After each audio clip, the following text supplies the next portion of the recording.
Hey, everybody, it's Richard Harrison Scott Leese with another episode of the Surf and Sales Podcast Season 2, quickly approaching episode 30. This might be the 30th episode.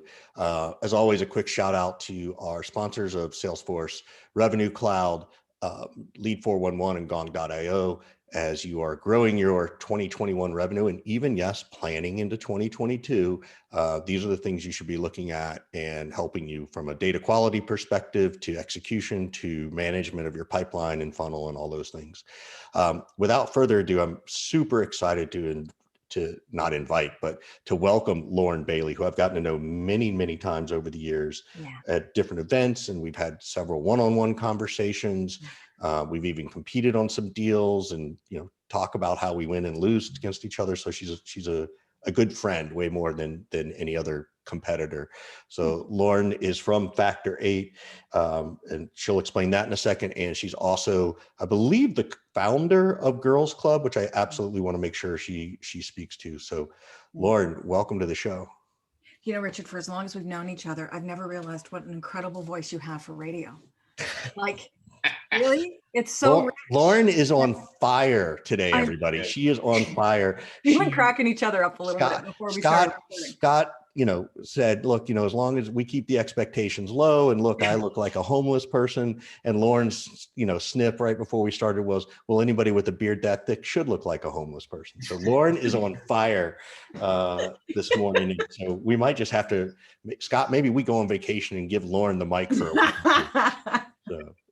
We can't make fun of ourselves, right? Yes, absolutely. And, so Lauren, explain what. Because I did a little research. Okay, I've been following you forever.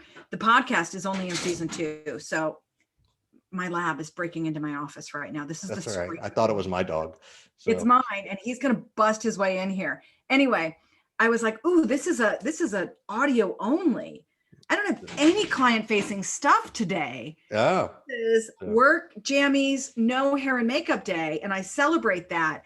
And then I get here, and these guys are like, "Actually, we'll put it on YouTube." Right, of course. So hi, this is how I look when I wake up in the morning. So it means you need to do better research, Lauren. You should have done more research, right? Right. Right. I should have checked other channels. But Lauren, on moving into serious stuff, explain what Factor 8 does, at least for a moment. And certainly Girls Club, because I think those are two really important. I mean, they're both important to you. So, well, listen, we're all in the same family of business, right? We help sellers. At Factor 8, our mission is to change lives by helping more people feel successful at work. And we work with frontline sellers and sales managers on super tactical skills that make the big difference. We think theory sucks. We stay out of the, how to be a manager and leader and, the theory of sales conversations. And we get super tactical on things like how to freaking leave a voicemail that people will return and, how to actually, what to do in a sales huddle, or what are the meetings I should have as a sales manager. So we work with BDRAE teams, account managers. We work with a lot of field sellers now struggling with virtual sales. And my favorite passion is working with those frontline sales managers. And that bleeds into Girls Club. Girls Club is a cohort of just women. And our goal is to change the face of sales leadership. There's just not enough women in sales leadership. And I got sick of talking about it, not doing anything about it. So I started something 3 years ago. And every year we run a cohort of aspiring female managers. And we have a 6-month intensive program that rapidly launches them into management, that frontline manager level. We've got a 70% promotion rate from rep to manager. And that's before the end of the 6 months. So these women are amazing and they are taking off like rockets. It's really working. So how long is that program? Like how long is it? 6 months. 6 months. Okay. Yeah. So, and how many people have you get put through there, do you think? Gosh, last I counted, we were part of about 70 promotions, and each year we have between 50 and 80 people. So let's call it 175 women who've graduated. That's awesome. And do you run 2 cohorts a year or just one, since it's right now we're still at 1 a year? Okay. I really hope we can get to something that rolls or happens twice a year. We're getting our feet underneath us, and right. Thanks to amazing sponsors, we share one and Gong, who are helping pay for this. And sadly, most of the women's companies aren't paying to put them in. Right. It's right. weird. They're finding it and then having to get scholarships or, we're funding them. Yeah. Do you find companies that do offer, an education stipend, do you find that those companies support different things like what you're doing, right? Yeah. Or do you find that they think, oh, that's for your college degree? Like, Yeah. what do you think what do you think that evolution is right now? Yeah. I think unfortunately most companies don't offer a stipend. The vast majority I've run into in Girls Club and Factor 8 over 13 years, I would say 5% have an individual stipend for development. And I would say 15% at most have a line item per employee budget for development. And which is hilarious, right? Like we spend 10x on tools than we do on training. And our employment pool is going down and our customer expectations are going up and the number of tools are going, like all the reasons in the world that we need to invest more in our people. Not to mention it's the number one thing millennials are looking for. Right. I mean, do you guys find yourself on the soapbox like I do? We all sell development and we all know how much people want it, need it, and gain from it, but leaders aren't budgeting for it regularly. Yeah, I never had a budget for it as a VP of sales, ever. And I had to negotiate it into my contracts to get something for me to keep myself educated. And part of that's a hell of a lesson right there, Scott. What is just negotiating for all of us to do that? Yeah, as we're taking on jobs. Yeah, I negotiated like budget to do 1 or 2 courses, go to 1 or 2 events just for me. But I never ever was able to get budget for my team underneath me. So I ended up creating contests because I'd get spiff budget and I'd make the prizes, if you will, these educational kind of things and courses and events and stuff. That's like freaking brilliant. Just trying to hack it together, right? In any way that I could. Yeah, it's freaking brilliant. What do you think the resistance is there? Is that it's not tangible, immediate to, a tool, right? Right. Right. Like, that can have immediate revenue impact. Yeah. It's crazy because you and I have been doing this long enough that we watched people go from 0 tools budget to line item done. And we've been struggling through that whole time saying, hey, wait, hey, what, in fact, I even launched an online platform thinking I could sneak into the tools budget. That still didn't work. Anyway, I think the resistance is a fewfold. I think number one, it's just the way it's always been. Right. So we're trying to change something. And it's not that here it is. Number two, it's not that I'm thinking about it and ignoring it. It's that I'm not thinking about it. Right. And number three, there's very seldom a training emergency. Right. If you think about things that are on fire in a company and what gets pushed to the top, it's never, oh crap, I don't know something, like he's missing some coaching, emergency. People don't see it that way. And it's a soft number. People don't believe the training results, even when you produce them. I talk about that all the time. I always I've formulated why ROI, how I shift that conversation, right? Like we have a friend who I think we all know, who would say that, nobody believes the R, they only see the I, right? So true, right? So I don't know. What do you think? What would you add to my list? Because these are just musings of why people aren't looking at it. I think it's a copycat league, right? Like Scott and I have been talking about this lately about major league sports and why they don't have real sales training, or they keep using the same person they've used for 25 years and have no tools, zero, barely have a CRM, stuff like that. So I think it's a copycat league. I think it's I also think a lot of people avoid it because they don't know how to do it and they don't know the value of it. Yeah. Right? They weren't raised with it. Right. So when you and I came up in sales, all of us, right? We got hired with a new hire class of a bunch. We all got thrown into the deep end. We're the ones who swam. There were 2 or 3 others. But by the time we got to manager, most of them were gone. By the time we hit director and VP, sure as hell, all of them were gone. And so we made it. Can't everybody else? Yeah. And it's just a different employment horizon out there. I think part of it is that up until really recently, there really hasn't been many tools to help with coaching. And then if you're trying to get training, there's a million sales trainers and coaches out there. And how do you figure out like which one's the right one for you and your company, and which ones are bogus, which ones are good? It's very like fractured and fragmented, and it takes a lot of energy and effort, I think, for to go figure it out. And they don't want to do that. Yeah, it's fair.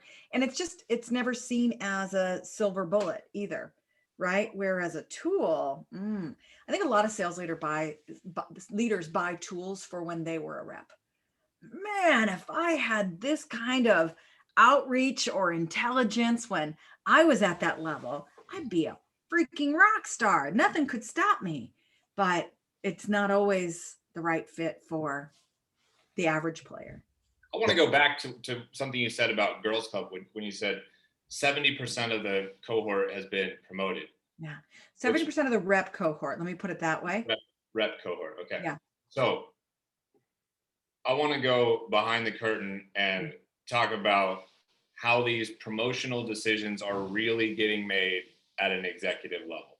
Ooh, I Never mind like, oh, it's in the comp plan. If you sell, $1 million this year, you get promoted, whatever. Yeah. Sure. No, okay. it's not. How are these decisions really getting made? Tell everybody the truth. The truth. Oh, I can't wait to see what you say about this too, right? Because you guys have been sales leaders, and I'm going to speak as a woman first, okay? And which will be a surprise to most people who know me. Such a dude. We think as women, in mass generalities aside, that when I work really hard and I do a really great job, somebody's going to notice, right? And then I will naturally rise to the top. I'll be discovered and I'll be promoted. And that sort of wishful thinking is so mired in bullshit that we spend half of our time in Girls Club undoing that unconscious belief system. Women don't toot their own horns and they don't raise their own hands often enough. So this study out of HP, I think Forbes published it, the confidence gap, right? Women and men raise their hands at different levels. If there's a promotion and a guy has 6 out of the 10 requirements in the description, lucky to have me, he's all over it, right? So how many does a woman have to have for her to raise her hand? Any guesses? 9. It's 10. It was all of them, if I remember that study. You're exactly right. All 10. So I literally will not apply for a job until I am positive I can do the job perfectly from the beginning. We're perfectionists. We are creatures of that by nature, right? I've looked at the brain studies. It's hilarious. It's true. There's scientific proof. We are wired to be perfectionists. And can you send that to Scott and I, because we have significant others who might. Oh, you're going to love this. Right. We could use this help, right, Scott? All right. Check this out. The medial frontal cortex in a woman's brain is larger than a man's brain, even though the man's brain is larger overall. What is the medial frontal cortex in charge of? Finding flaws. Finding flaws. Like we are literally, and scientists call it hypervigilance. You guys call it my wife crawling up my shorts. But that is what we're hardwired to do. It's great, isn't it? Anyway, so here's the truth of the matter. I think that who gets the promotion has very little to do with the official application and job posting. I mean, we all know this. It's who you know, not what you know. You can send a resume into 100 companies, but they already all have somebody in mind. HR just made them post the damn job. So it's true in our own organizations with promotions as well.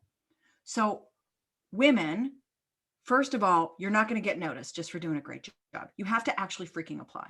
You have to raise your hand. You have to talk to somebody a year before you think you might even want to get into management about your desire to do that. You have to toot your own horn. You have to make sure people know about your achievements. And here's one of the biggest things I think that we can do in taking action on what's really behind the curtain is you have to have an advocate. An advocate's like an internal mentor, but more than that, they're your voice in that room. So here's what really happens. The 3 of us are in charge, right? We're the C-level of this fabulous company. And we're like, all right, let's fill this spot. Okay. We had about 16 people apply, but let's be honest, it really came down to Bob, Lo, Mary, and Sue, Yeah. What do you think? And then each person gets a soundbite.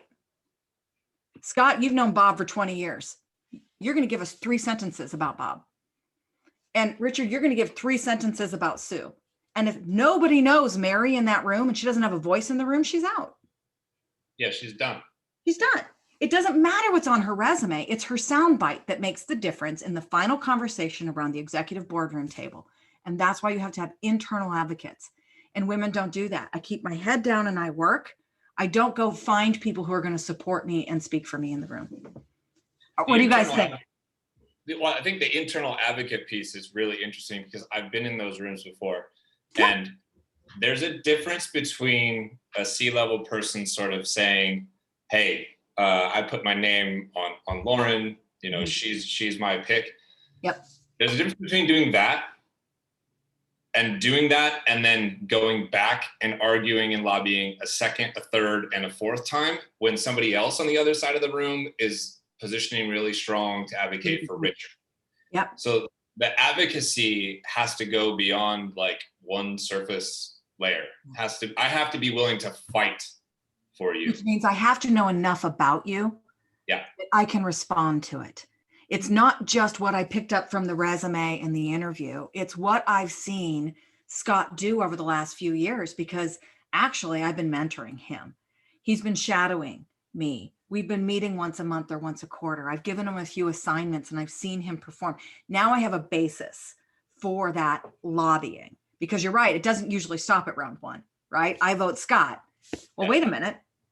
We narrow it down to 2, and then there's always 2 execs who have a really strong opinion, and there's a back and forth and a back and forth, and it's like being in a courtroom. It totally is, isn't it? The jury, the rest of the people in there.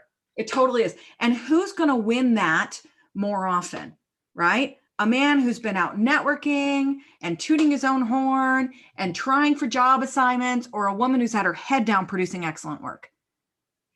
I know it's horrible stereotypes, but there you go. If you keep your head down and you're not doing the networking and the advocacy and the stretch assignments and volunteering and interacting with people, then you're not going to get chosen.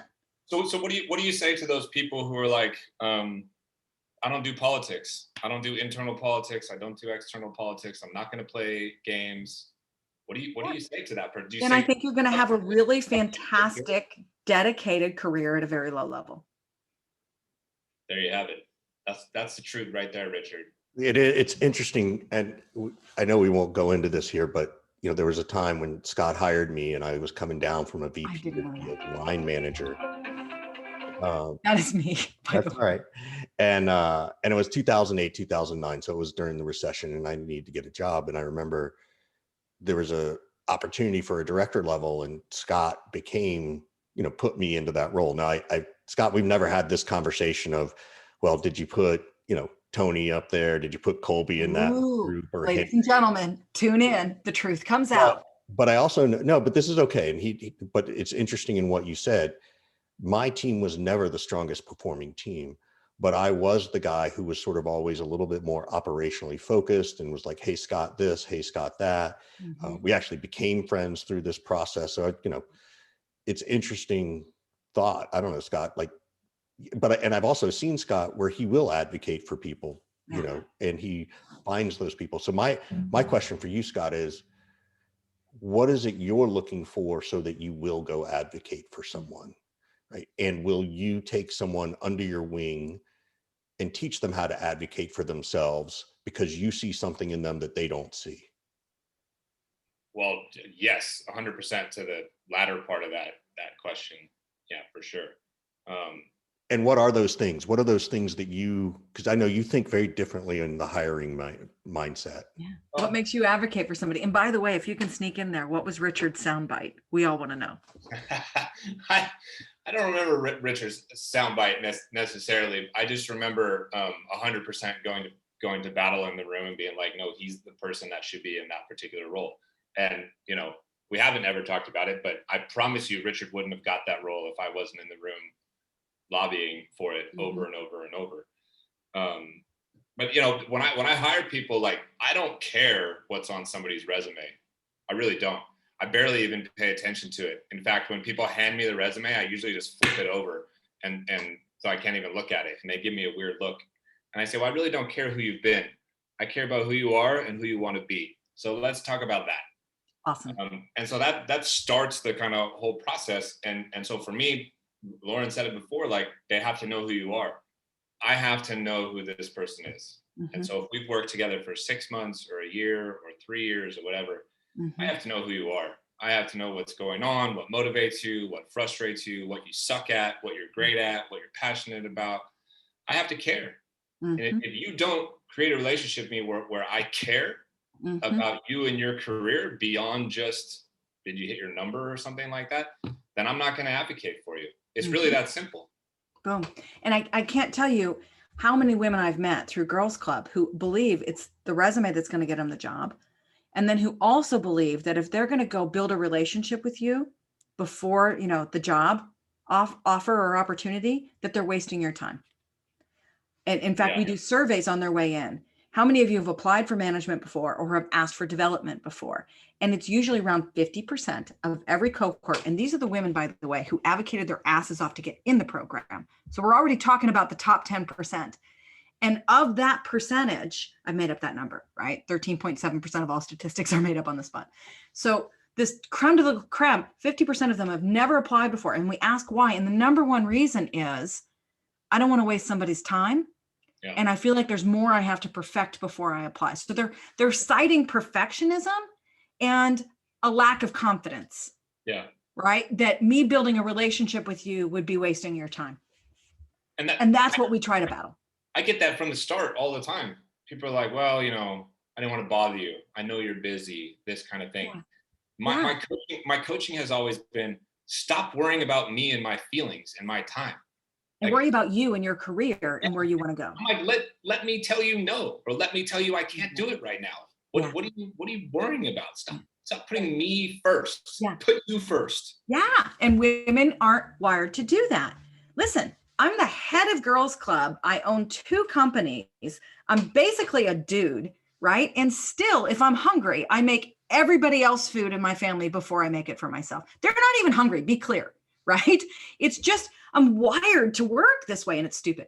At the beginning of this cohort of Girls Club, I sent everybody a welcome video, and in it, I gave them my personal cell phone number and said, you're going to get out of this what you put into it. You decide who you're going to build relationships with. But if you'd like to build one with me, I love having text friends from 2 years ago in Generation 1. So here it is. Text me, right? There are 80 women in this cohort. I got 4 texts. And I was inviting them to do it, right? So that's a peek behind the curtain. We don't Lauren, give out your cell phone number. Let's see if people will text you. Like, seriously, I give mine out all the time and nobody ever does. That's just mean. I'll go first. Ready? Okay, 530-209-3667. I'm 480-304-2381. And I'm 415-596-9149. So people need to back up 30 seconds. Send us a group text. It'd be hilarious. We'd love to do it. I think that would be fun. That's the winning ticket right there. Who is the person that sent a message to all of us? Yep. Okay, group text, and subject is, what else is the truth? What else, what's your point of view on behind the curtain, how people really get promoted? Yep. I also think, Lauren, you've just discovered the title to your podcast. This is your podcast. Right. Behind the curtain. Yep. Behind the curtain. So I think it should, listen, I think that people don't talk enough about what really, really happens. You should do it and make everybody on your cohort come on your podcast, and then they have to host one of them. Like, put them out of their comfort zone, right? Like, make them a co-host, like Scott and I do stuff, and you guys just have a conversation. Because I do think that's part of their growth and leadership, is they need to be able to put themselves out there in a social way, right? In a very different way. I agree. I agree. Spotlight's one of the things we do. Yeah. So in Girls Club, one of the ways, now that we've learned these things, right? So we attack this promotion track with the stool, right? Leg 1 is skills, sales management skills. Leg 2 is the confidence building. Quit trying to be perfect and raise your freaking hand, right? Leg 3 is community. So we get them mentors, help them find advocates. And for the first time, most of them are getting exposed to female mentors and role models, because there aren't any in our companies. And it's hard for women to find their place, right? When I came up, I thought I had to be a guy. Like I didn't buy a dress until I was 35, all pantsuits. Hilarious when I look back on it. So, and then the seat of the stool is spotlight, Richard, to your point exactly. So for some people, their stretch is posting on social media. For some people, it's getting on a webinar with me. But for some of them, the stretch is just doing their assignment that much, which might be a skip level meeting with their VP. So internal or external spotlight, it's definitely part of it. We have to learn to flex that muscle. We have to find it first and then flex it. I have a question. Someone who's listening, they want to get promoted from BDR to BDR lead, BDR manager. By all means, let's focus on women because I think it's an important topic. And they're too nervous to do all these things. Like it sounds so great coming out of Lauren, right? Like you're no bullshit artist, right? Very aligned with Scott and I. What's like the first or second thing you try and get them to change in their mindset? Because it's baby steps, right? No matter what it is, it's always a baby step. What's the first baby step? The first baby step is after you've checked to make sure you're doing your job correctly, right? Don't be one of those millennials who wants a freaking trophy for coming to work on time most days this month. Get to work on time and meet the minimums, right? And make sure you know what you're doing before you go ask for the promotion. That's step one. And once that's the case, then you meet with your manager and you say, I'm really interested in moving up in this company and development and promotion is important to me. I'd like, when appropriate, your help and advice on building a plan with me to get there. Well, I have one more question around this, actually. Let's back up a step. What do you think is the final straw that makes someone want to do something like Girls Club? Not necessarily in terms of promoting Girls Club, but make them sort of go, okay, I clearly need some help, right? Like what's that piece that, again, for people who are listening going, oh yeah, that is me. Like, where's that? I find for most of the women, we ask them this question. They come in looking for two things. The first one is the confidence building. That's the silver bullet. They realize they've got some imposter syndrome. They realize that they're holding themselves back and they like that we authentically talk about that. The second thing they're looking for are the skills. Women want to train for the job before getting the job, right? Whereas, let's be honest, 90% of us promote reps to manager and we still don't train them. So that was a big surprise to us that half of our cohorts every year were existing managers who got the job. They raised their hands, but they got in there and they're like, I still haven't gotten the training or the support or the mentoring or the confidence building, and I'm drowning or I feel like an imposter. So Richard, that was the long answer, but the short answer is they're coming for the confidence building and for the skill development. They realize that if I want to get here, I'm going to need some help and my company just doesn't offer it. Back to the very first conversation we had, right? I think that the number in the survey we had was that 70% of the companies, and these are the girls in Girls Club, maybe it was 76.9, don't offer any management or leadership development. That sounds accurate to me. Like I certainly never got it. I had a coach, I've been repeating this a lot lately, is that one, not only are there no management skills, but it's the soft skills that are the hard skills, right? Mm-hmm. And it's interesting to me because, again, I'll generalize, but it's often, I feel like women are better at the soft skills than the hard skills, where we're talking about coaching and giving feedback or accepting feedback, like that's not so natural for the typical type A frat boy like Scott. It's funny. In fact, the homeless frat boy, that's right. So. There's a lot of love in the room, Scott. In fact, our benefactor Gong recently published something about listening skills and how, listening was the key to higher sales. And that I saw that. Yeah.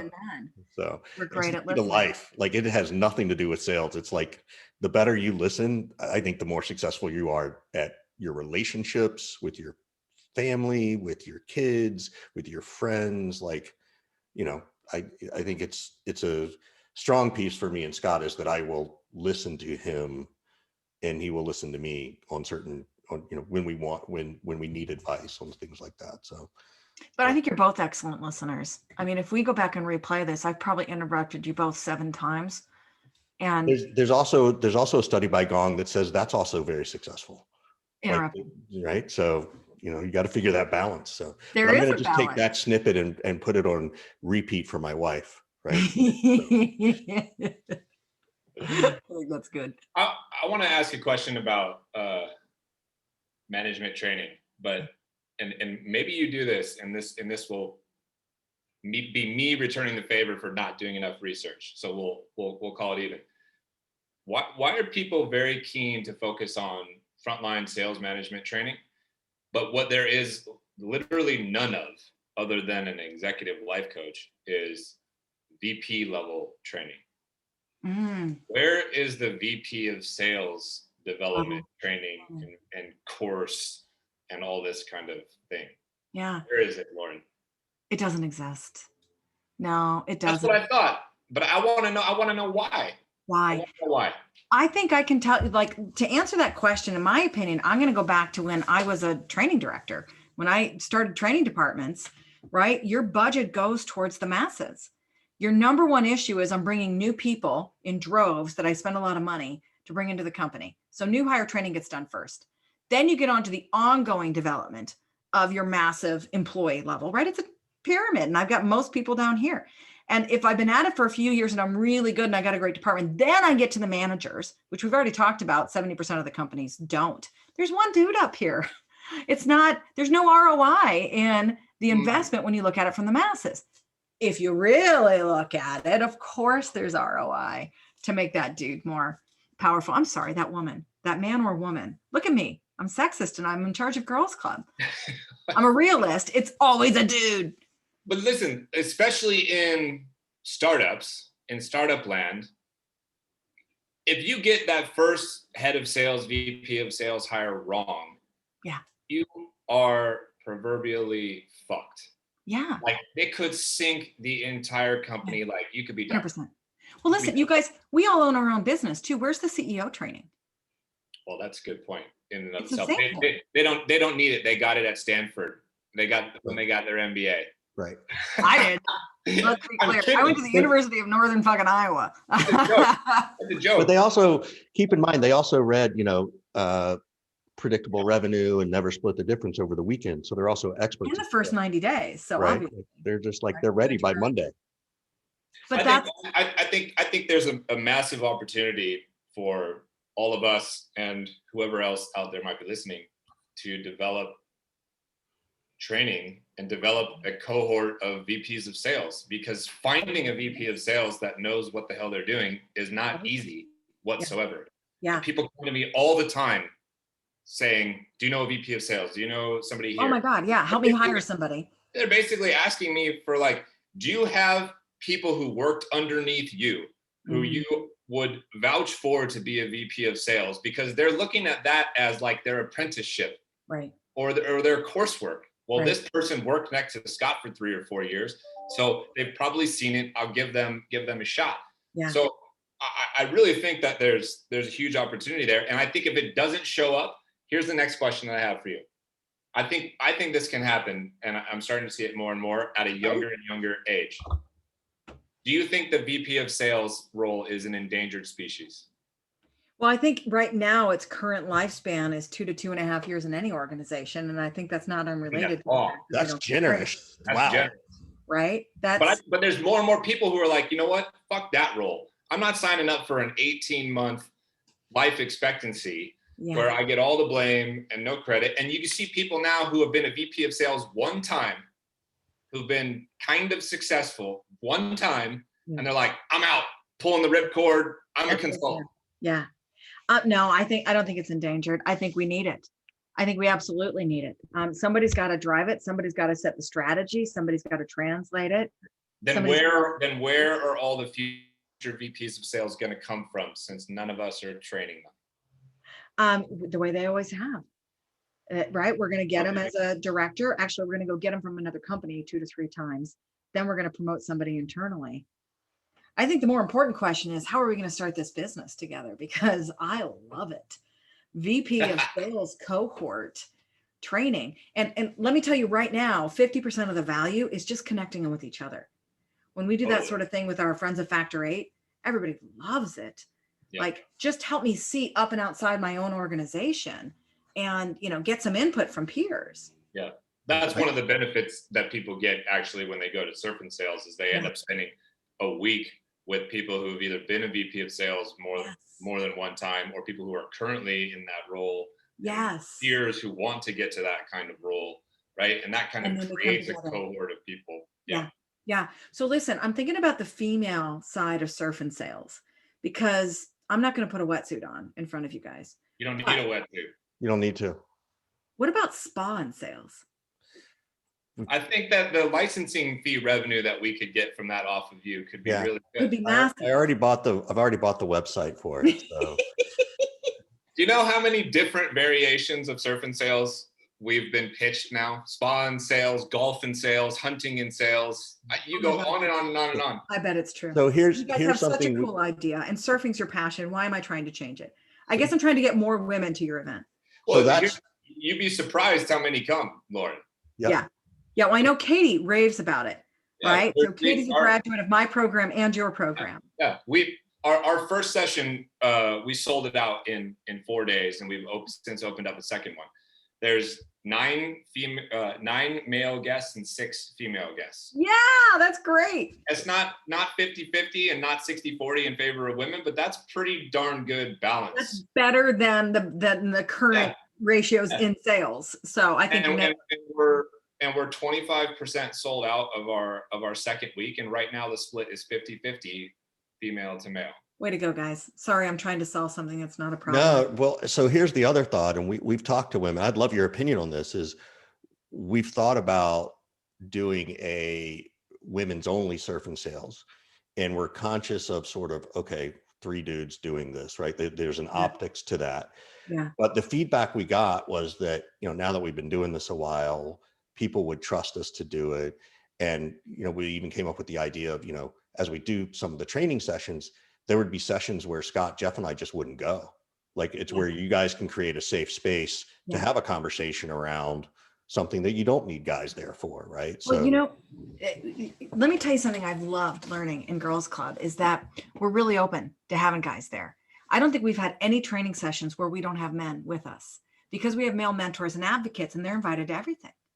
So, I mean, we've literally had conversations about, oh my God, this one was about maternity leave. And I had 50 women and about 4 men in this webinar. And the women were not afraid at all. They spoke up. There's actually a study about this out of George Washington University that says women have to be the super majority of a group in order to feel comfortable speaking up an equitable amount of time as the men. So if you have a group of 5, right? And one of them's a woman, she'll barely ever speak.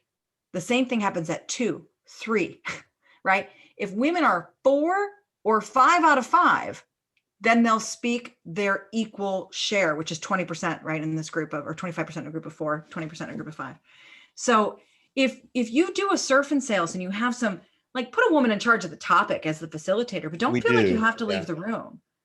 It's okay. When they're together with other women, we love that. There's studies about that too. That's their favorite parts of the training when we survey at the end are any of the group sessions, because we get to build the social connections with each other. And I've never heard somebody in Girls Club try to male bash or exclude for any reason whatsoever.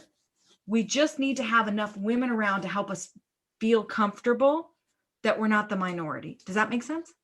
Yeah, it does. It's making me think too that, particularly in the group we've sold out where we have 6 women, and we do, like, part of the goal is, like, people can come in and teach something that they're passionate about, right? So if you came down, you could come in and teach something. But now that we do have 6 women, trying to create a session for 30 or 45 minutes where they can have a topic that they want to cover, right? Maybe, Lauren, if you come, you can do it. Or you could, not come and buy a sponsorship, and then we'd let you lead a session through Zoom in Costa Rica for women. So I just heard an invite there. Actually, I'm not shying away from that in a heartbeat. So that's cool. When is it? Yeah, no, I think it's making me think, Scott, we've never talked about doing that, but I think it's something we should consider for this one. I think it'd be a fun thing. And by the way, I'd be honored to be part of it. I'd love to lead that conversation. Come on down. Like, so many people don't even go in the water. So trust me, Just I tone it scuba down. certified in Costa Rica. I love Costa Rica. All right. But any one of She's- those women, She's underselling herself here. Totally. She's like, I'm a scuba certified. Right. I've been to Costa Rica. There's like, scope. There's scuba in sales. There's that one you Yeah, can yeah, do. yeah. Right. So, I love the water. I really do. I love the water, but I've also had 2 babies and I've got no interest in being around. Like I used to hate that with sales leadership. If you win a president's club, right? Listen, every time you take a team to Tahiti, the women are fucking stressed out about that. so It's where tough. should they take? So where should it go? What should it be? Listen, those are the best trips. I loved it too. Just give me time on the beach where I'm not with all of my male colleagues. The first time I went on one of those to Hawaii, it was disgusting how often I was hit on and put in bad situations, and it was not nice. And by the way, if you ask a group of women how often they've been inappropriately approached at a work event, and I ask this every year in the cohort, do you want to guess 100%. what percentage of the hands go up? All of them. 100% every time. Yeah.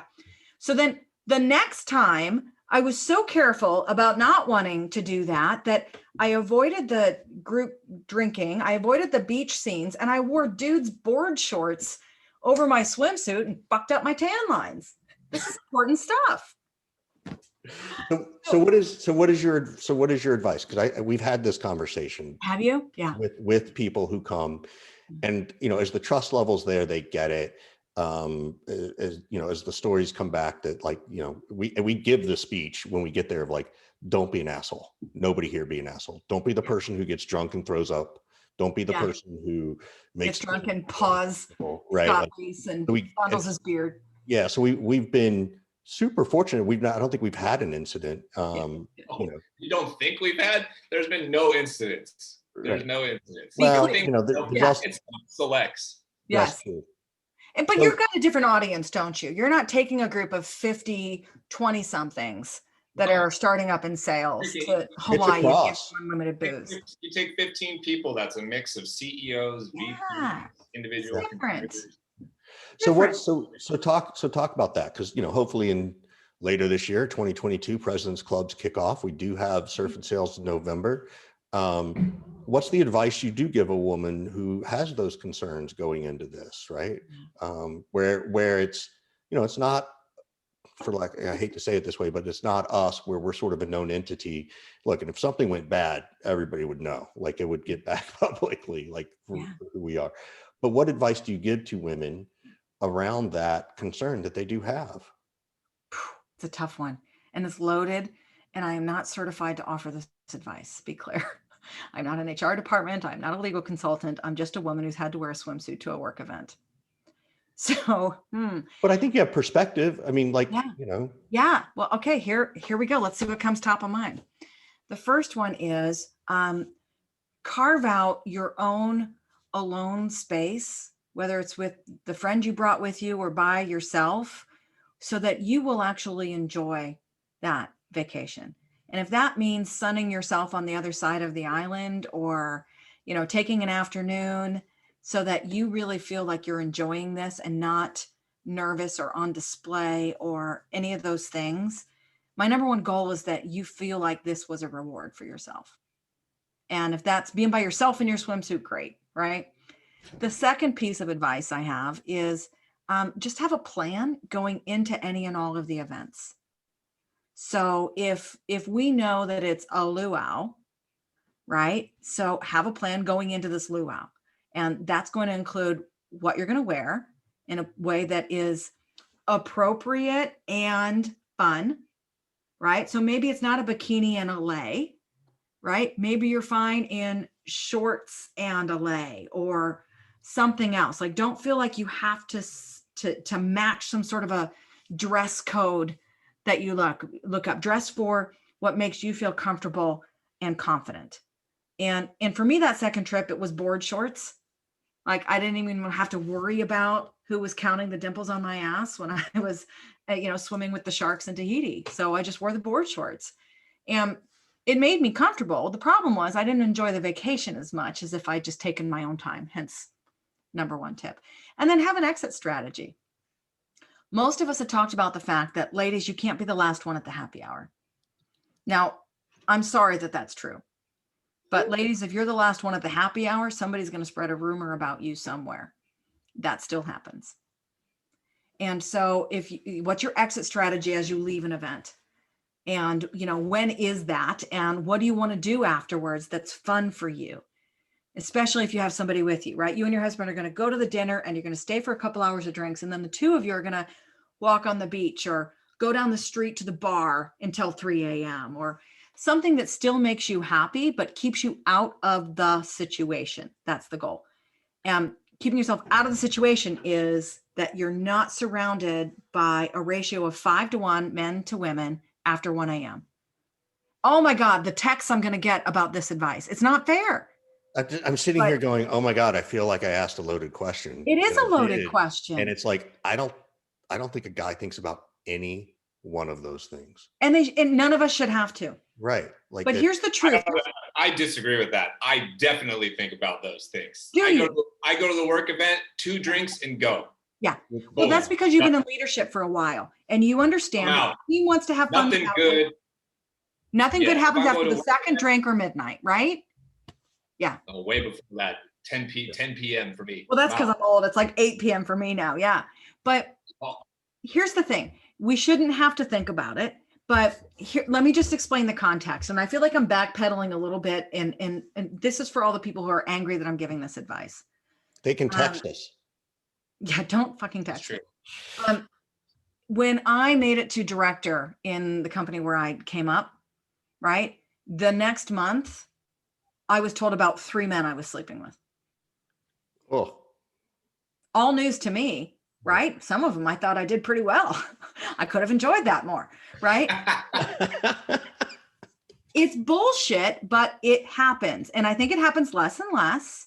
But people love to talk about how women sleep their way to the top. And half the people who talk about that are women, at least half. And that's not nice either. We're working on changing that and supporting each other better. But there are loaded situations when there are drinks involved, parties involved, and swimsuits involved. And that's just the truth of the matter. And maybe it always will be.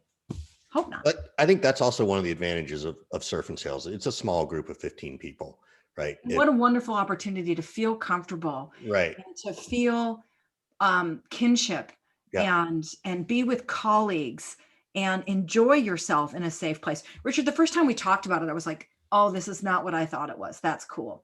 I want to be a part of that. We're still waiting. Well, listen, I'm waiting for the invite. How do people find out about it? Surfandsales.com. Surfandsales.com. It couldn't be any easier, right? I have my invite on video. So there it is. Sure. There it is. I'm writing it down. We got to do a wrap up. This has flown by like such a good session. Like I'm chatting with Scott of like, oh my God, this is so good because we got to go deep on topics that we care about that we don't know how to lead into. So I really appreciate all the advice you've given to everybody and even myself. I can't wait to see what people comment about this. I hope that we added value and not just shock. Oh no, I think there's the truth behind the curtain right there. We were talking about getting real and boy, did we. Yeah. So we got to give a quick shout out to Salesforce Revenue Cloud, Lead 411 and Gong.io. And we promised you, you can turn around and ask us a question. So feel free to ask us for something before we quickly close it out. I know that we're over time. I think I did throughout. I'm not going to, if I did, I'm going to come up with some sort of a zinger and it's not, you guys have been so authentic and so cool. And I've loved learning like what you're really looking for and how you create the right atmosphere. And I'm going to leave it where it lies because I know we're at time. Cool. Well, thanks, Lauren. It's always good to see you and catch up with you. So we should probably just do a quarterly phone call anyway, that, the 2 or 3 of us just to check in, but I like that a lot. You guys are awesome. Thanks so much, Lauren. Thanks, you guys. Bye.